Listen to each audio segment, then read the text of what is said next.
você se preocupa com o que o seu filho faz durante a pandemia? A Organização Mundial de Saúde divulgou um estudo que garante que crianças de até 4 anos devem passar, no máximo, 1 hora em frente às telas de TV, computador, celular, tablets, de forma sedentária. Para quem tem até 1 ano, não é recomendado ter contato com esses equipamentos. O estudo também apontou que crianças de até 5 anos de idade devem passar menos tempo sentados, ter melhor qualidade de sono e mais tempo para atividades físicas para um crescimento saudável. Nos casos de sedentarismo, a Organização Mundial de Saúde encoraja a leitura e a contação de histórias. Quer saber mais? Então fique ligado, está no ar o Educação.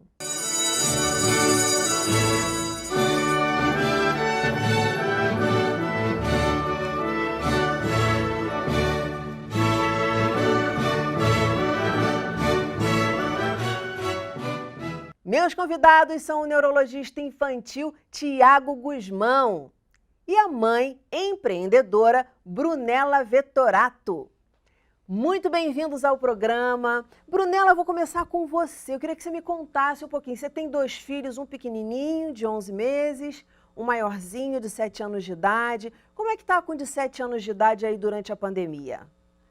Isso, eu tenho a Laura de 11 meses e eu tenho o Ian de 7 anos, né? Essa pandemia foi bem sufocante para mim, porque o meu filho, que era extremamente agitado, corria pela casa, brincava bastante, eu vi ele mais cabisbaixo em casa, só queria ficar sentado, deitado, celular 24 horas por dia.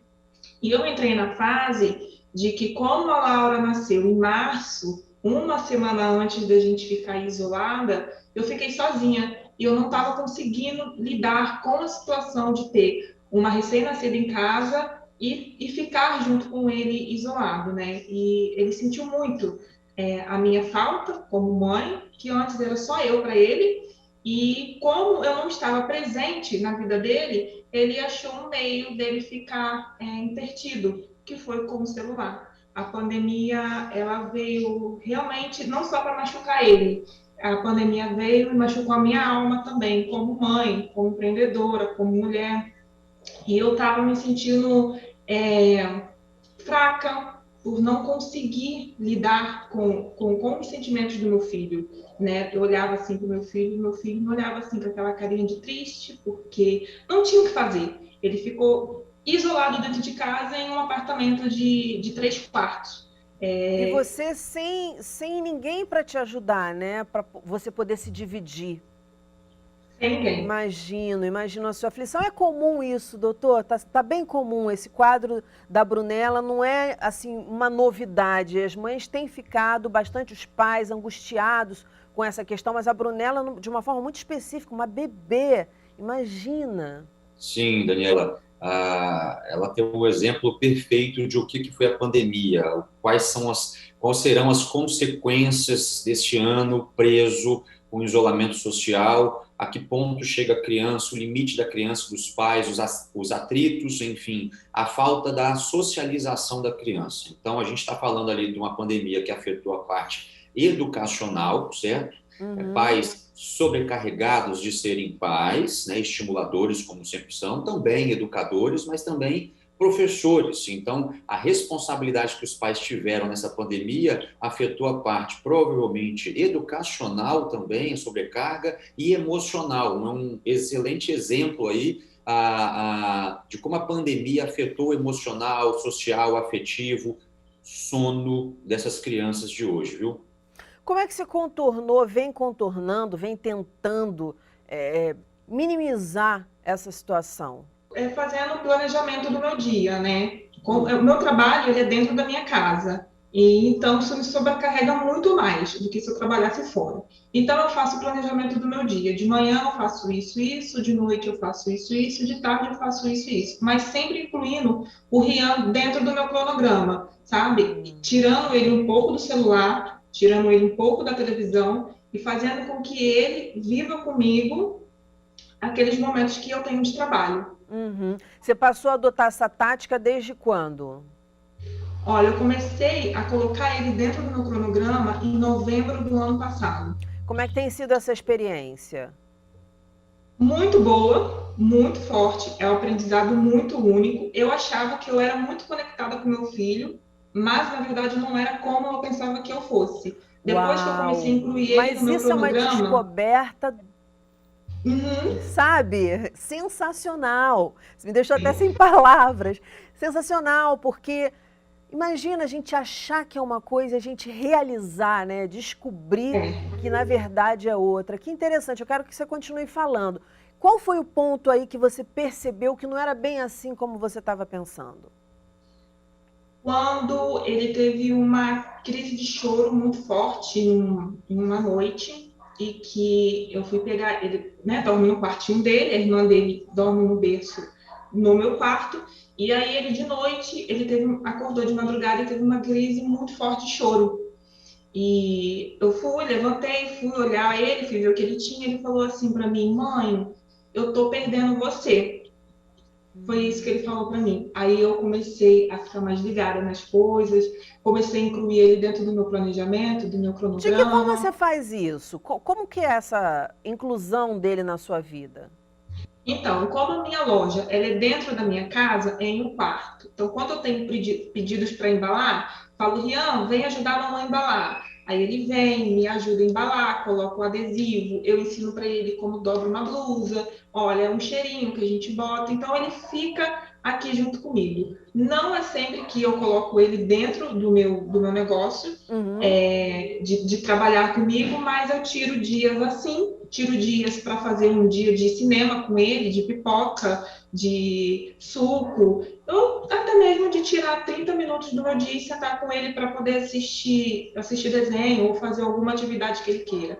Andar de bicicleta na Uhum. rua, essas Do- coisas. Doutor, ela, na idade dele, ela poderia também incluir alguma atividade que ele tivesse contato com a irmãzinha, que ele pudesse contribuir? Que dicas que você daria? Sem dúvida, você vê o exemplo da Brunella, que como a ficha caiu das consequências já no final da pandemia, né?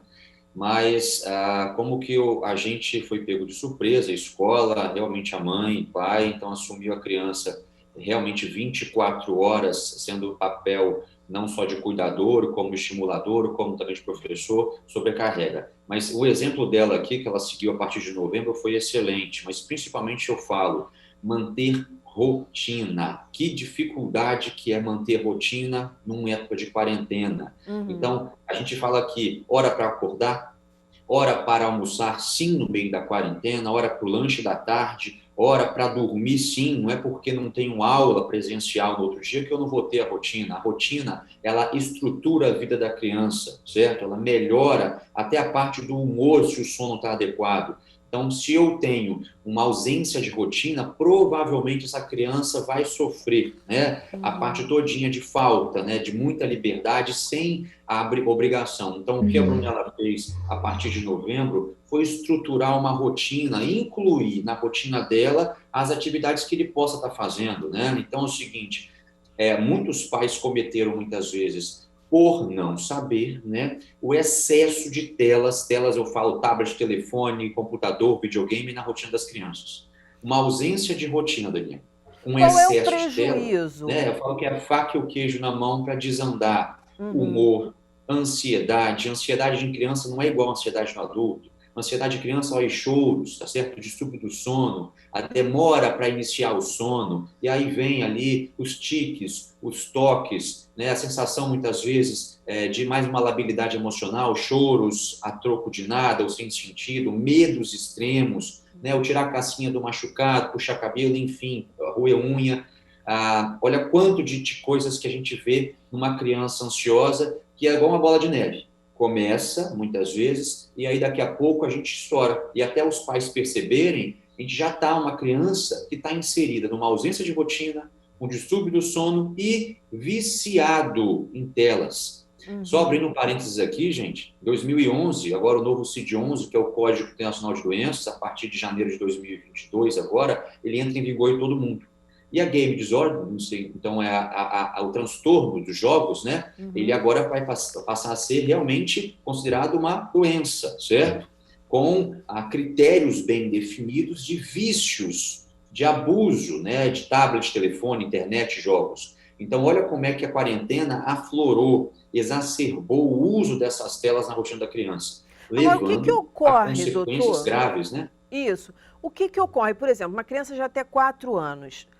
Eu comecei falando desse relatório da Organização Mundial de Saúde.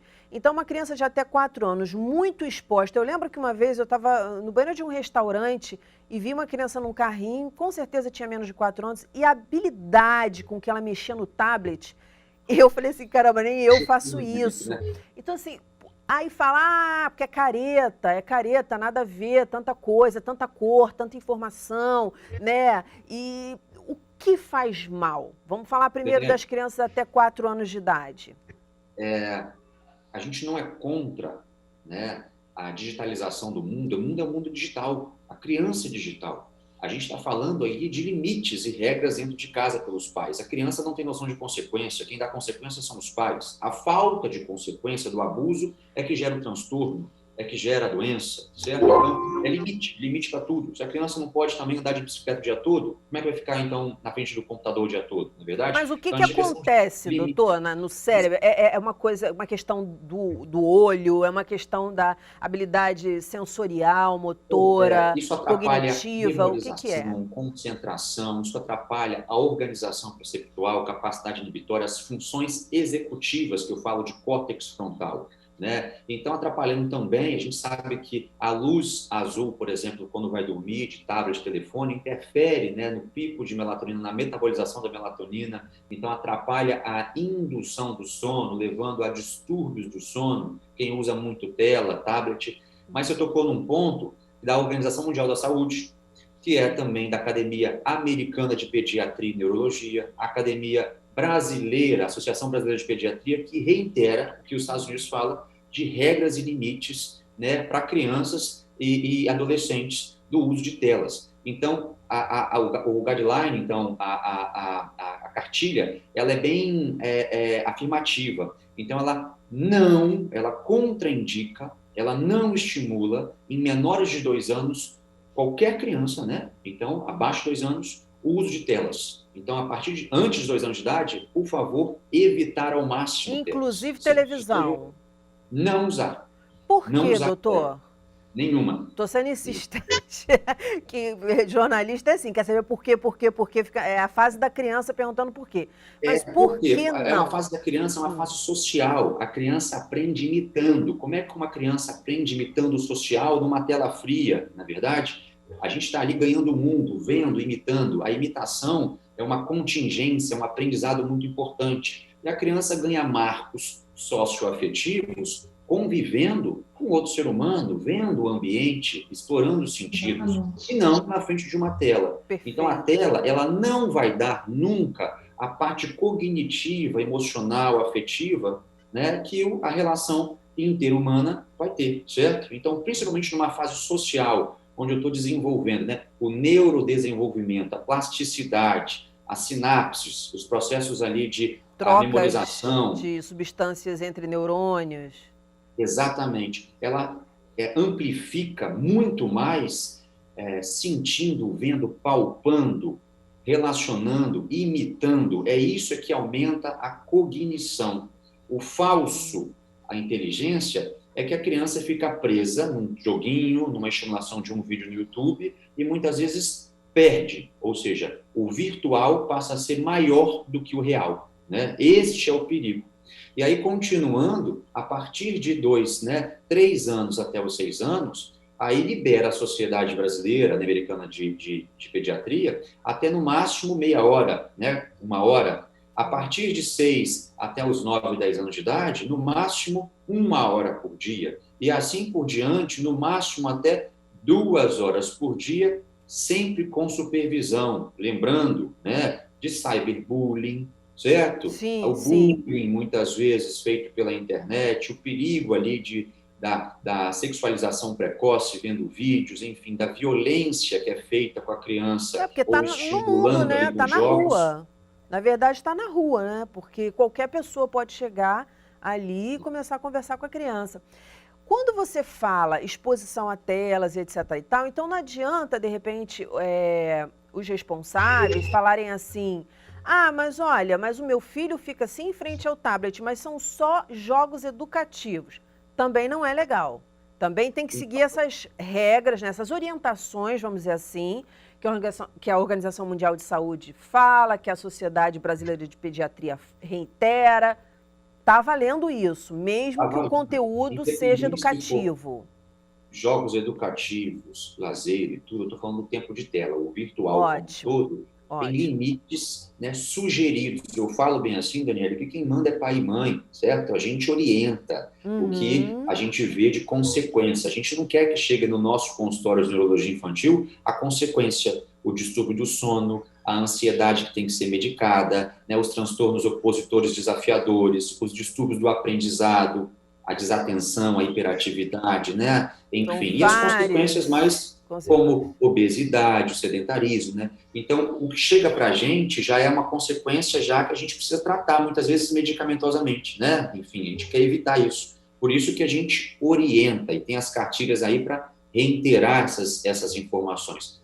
Tanto educativo como a parte de estimulação ali, de prazer ali, com os jogos e tudo, entra nesse tempo limite, viu? Tá. Doutor, eu quero que você fique pensando aí em um caso, só para a gente ter ideia da gravidade do negócio, porque, por exemplo, eu tenho uma amiga que tem uma sobrinha que ela teve um surto em frente a uma tela, né?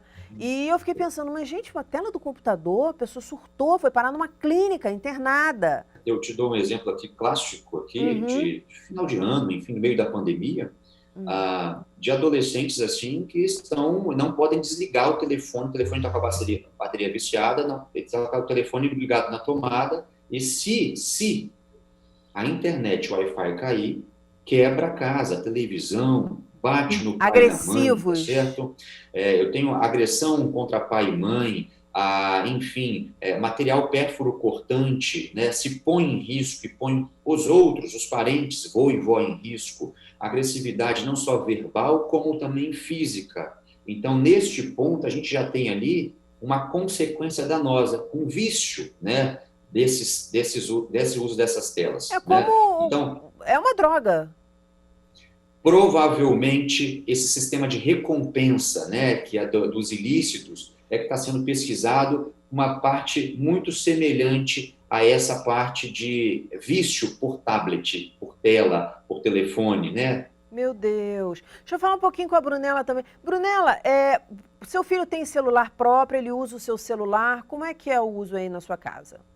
Ele tem o celular dele, ele não usa o meu, não deixo nem dele, nem não uso o meu nem o do pai, ele tem o celular dele. Mas é tudo como o doutor falou, a rotina, né? Ele tem afazeres em casa, porque aqui na minha casa é eu, ele e minha filha. Meu marido trabalha muito tempo viajando, então eu coloco ele, o Rian, a fazer afazeres dentro de casa, arrumar o quarto.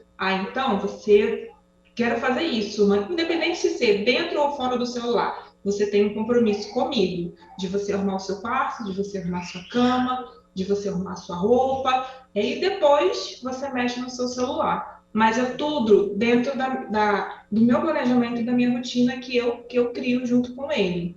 Tem um aplicativo que eu instalei no meu celular e instalei no celular dele. Então, ali eu consigo ver tudo que ele faz, tudo que ele assiste, tudo que ele joga, e é tudo monitorado. Você tem meia hora para assistir isso, meia hora para assistir o joguinho. O próprio celular mesmo, no aplicativo, eu já faço o bloqueio. Já deixo programado para bloquear. Bloqueio o celular, ele deixa lá no lugarzinho que tem que ficar e ele vai fazer as atividades dele. Ler um livro, melhorar a escrita dele, porque com a pandemia, a escrita dele estava vindo ótima. Aí veio a pandemia, celular demais, desenho demais, ele deu uma caída.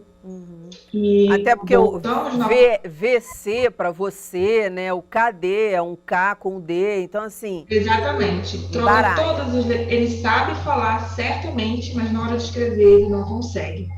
E isso foi também por conta do uso do celular, do uso do YouTube.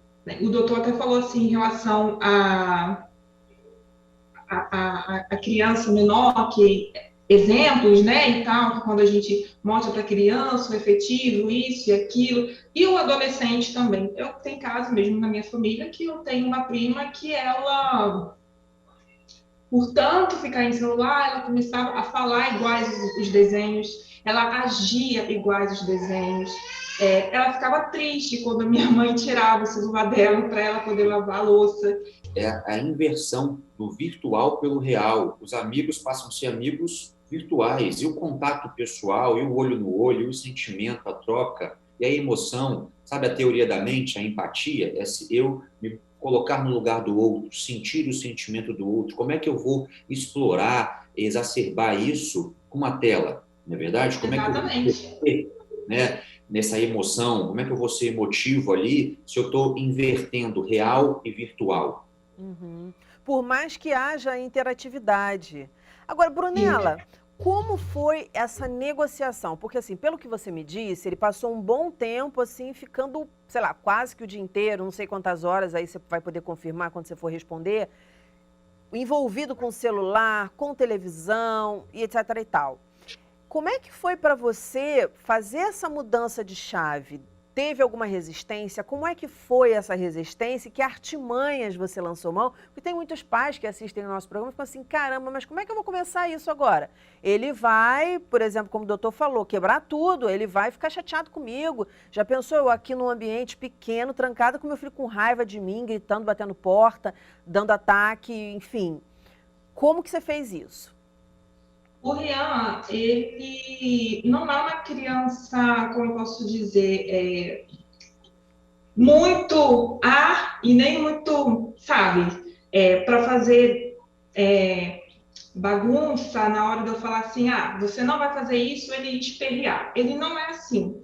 Ele consegue me entender, mas ele acha que se ele fizer uma carinha de tristeza profunda, eu vou liberar tudo para ele. E não é. E eu me sinto, às vezes, doutor, uma mãe muito dura com ele. Porque quando eu falo com ele não é não, comigo tem que ser não é não.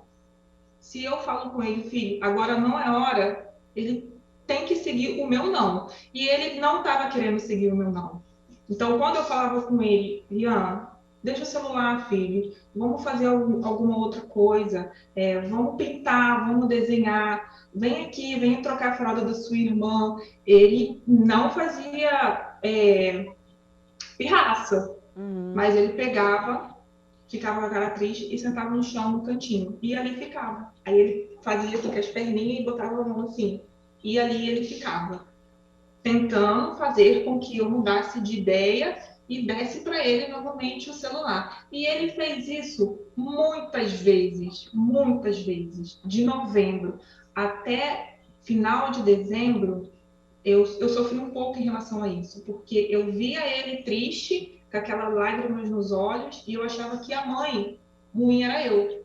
E eu tinha que devolver o celular para ele. Mas eu sempre fui muito firme em relação a isso. Corajosa, né? Passando por tudo isso sozinha, com o bebezinho, ainda tendo que ver seu filho dessa forma. Parabéns, Brunella, parabéns. Doutor, sua palavra a respeito aí da Brunella, como é que... Brunella, eu quero que você também traga suas dúvidas aqui, alguma coisa que ainda não está funcionando para você, porque é a oportunidade de você ter uma troca com uma pessoa. O doutor estuda muito, né? Antes do programa, da gente começar a gravar o programa, ele estava falando aqui o Ele é quanto ele quase meu estudou. vizinho, né? Porque ele é de Vitória e eu sou de Jacaraípe. Tá vendo? Oh, que bom.